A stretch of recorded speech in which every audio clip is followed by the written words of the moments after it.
सर्वथा तरी ऋग्वेदो यजुर्वेदा सामवेदो अथर्वणा अंगैश्च संहिता सर्वे कलशाम्बु समापते अत्र गायत्री सावित्री अव शांति पुष्टिकरी तथा आयाम तु देव रक्षार्थ दुरिताक्षय कारका गंगे च यमुने चैव गोदावरी सरस्वती नर्मदे सिंधु कावेरी जलेस्मिन् सन्निधि कुरु कुरु। पंडित जी कहाँ खो गए आप? हाँ, क्या साक्षात ब्रह्मा जी से मंत्र वार्ता हो रही है क्या आपकी? हाँ, हम ब्रह्म वार्ता क्यों करें? हाँ? क्या आप जानते नहीं, ब्राह्मण के शरीर में खुद ब्रह्मा वास करते हैं। अच्छा, किंतु आप इस समय जिन मंत्रों का पठन कर रहे हैं वो पुराणोक्त मंत्र है, वेदोक्त नहीं। और आप इस समय स्नान करके भी नहीं आए। क्या बात है भागवत जी?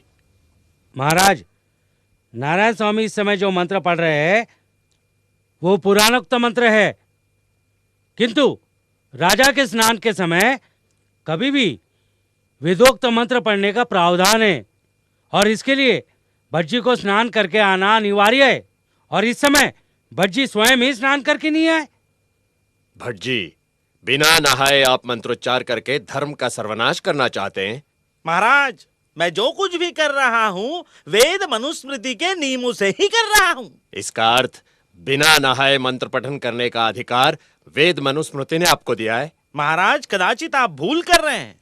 वेदोक्त पद्धति से विधि करते समय स्नान किया जाता है, पुराणोक्त पद्धति से विधि करते समय नहीं। आप भूल रहे हैं भट्टजी, भागवत जी का कथन एकदम उचित है।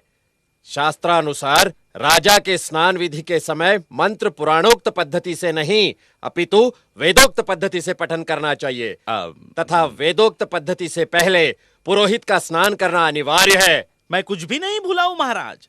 जिस तरह आप राजा के कर्तव्य से भलीभांति परिचित हैं, ठीक उसी तरह मैं भी पुरोहित के कर्तव्य से अनभिज्ञ नहीं हूँ। तात्पर्य ये कि मैं ये सारा विधि पुराणोक्त पद्धति से बिना स्नान किए ही कर रहा हूँ। अर्थात आप हमें क्षत्रिय कुलवंशी ना समझकर। आप उचित ही समझ रहे हैं राजर्षि।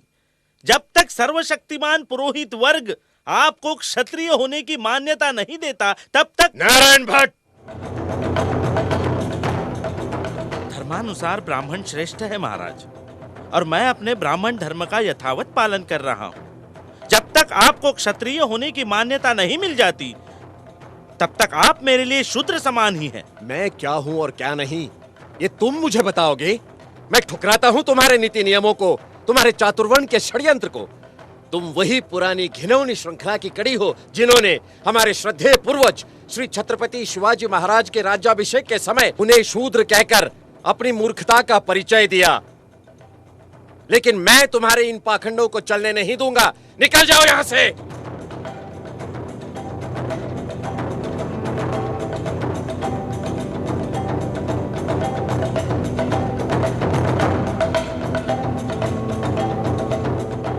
जहां राजा के साथ इस तरह का व्यवहार होता है तो सामान्य जनों का क्या? मुझे ही कुछ करना होगा।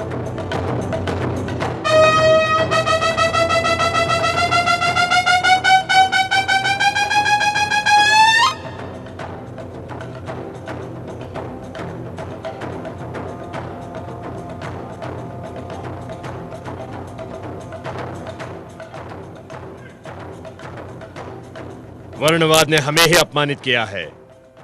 हमारे साथ ब्राह्मण वर्ग का व्यवहार दुर्भावनापूर्ण है। जब हमारे साथ ही दुर्व्यवहार हो रहा है तो प्रजा को न जाने क्या क्या कष्ट झेलने पड़ते होंगे। कुलकर्णी किसानों से जबरन पैसा वसूल करते हैं। वो किसानों का शोषण समाप्त करने के लिए हम कुलकर्णी प्रथा के बजाय पटवारियों की नियुक्ति करते हैं। हम ऐलान करते हैं कि राजकोष से कोई भी इनाम या उपहार ब्राह्मण वर्ग को नहीं दिया जाएगा। हमारे राज्य में सरकारी दफ्तरों में पिछड़ी जाति तथा निर्बल वर्ग को 50% आरक्षण लागू किया जाएगा तथा प्रत्येक देहात में प्राइमरी स्कूल खोला जाएगा। निम्न वर्ग के लोगों के लिए शिक्षा का व्यापक प्रसार किया जाएगा।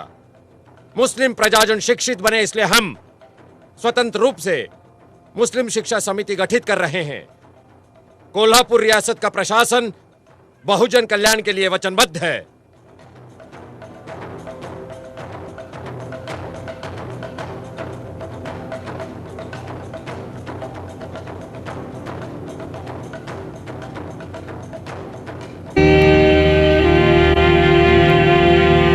स्वशासन ये एक महार का उतना ही जन्मसिद्ध अधिकार है जितना कि एक ब्राह्मण का। और जब तक इस विचार भाव का स्वीकार नहीं होता, हिंदुस्तान को स्वशासन मिलने की संभावना नहीं। जिस स्वराज में पिछड़ी जातियों को मूलभूत अधिकार नहीं मिलते, वो सही स्वराज नहीं होगा, वो एक नई गुलामी होगी, एक महार। ओह, कितना प्रभावशाली विधान है। दीवान साहब, आप जानते हैं इस पत्र का अनामक लेखक कौन है? नहीं your highness. Doctor Ambedkar. Dattoba Pawar ने मुझे बताया। डॉक्टर अंबेडकर एक पाक्षिक पत्रिका शुरू कर रहे हैं और उन्हें कुछ मदद की जरूरत है। हाँ योर हाइनेस, मैं मानता हूँ कि आप वर्ण व्यवस्था की अनिष्ट प्रथा को मिटाने और नीची जाति वालों को ब्राह्मणों और पुजारियों के अन्याय से मुक्त कराने की जो कोशिश कर रहे हैं वो है तो बहुत साहसपूर्ण। फिर भी हमें जल्दबाजी नहीं करनी चाहिए। नहीं दीवान साहब, हमें हर तरह से डॉक्टर अंबेडकर का उत्साह बढ़ाना चाहिए, हर तरह से।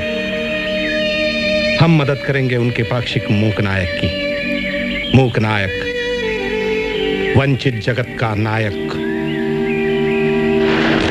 किती किती सांगू तुला, किती किती सांगू तुला ग, किती किती सांगू तुला ग, किती किती शिवतरकर, सांगू लिखो। तुला ग, किती हिंदुस्तान किती भेदभाव का घर है। सांगू तुला, ना ना ना ना। हिंदू समाज कई मंजिली इमारत जैसा है जिसमें ना तो दरवाजे हैं और ना ही सीढ़ियां। जो जिस मंजिल पर पैदा हुआ है उसे उसी मंजिल पर मरना है।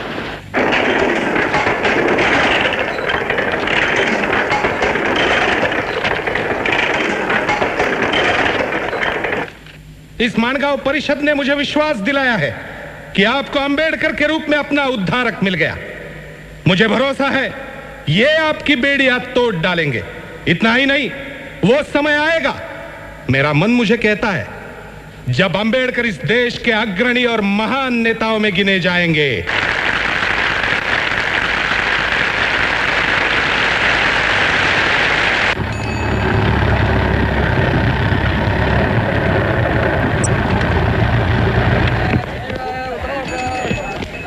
अंबेडकर, ओ अंबेडकर। रमा, कौन हो सकता है? ओ अंबेडकर। लगता है शाहू महाराज हैं। चलो ऊपर ही चलते हैं। जी।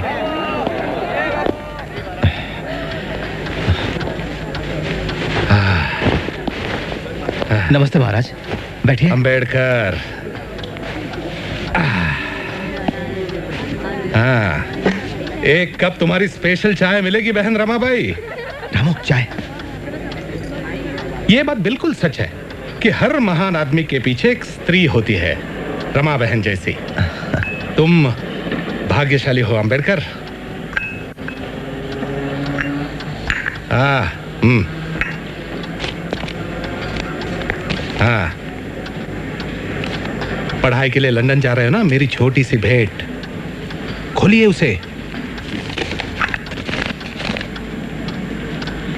धन्यवाद। बहुत अच्छे। तो चले, मूकना है, कॉफी जो जाना है।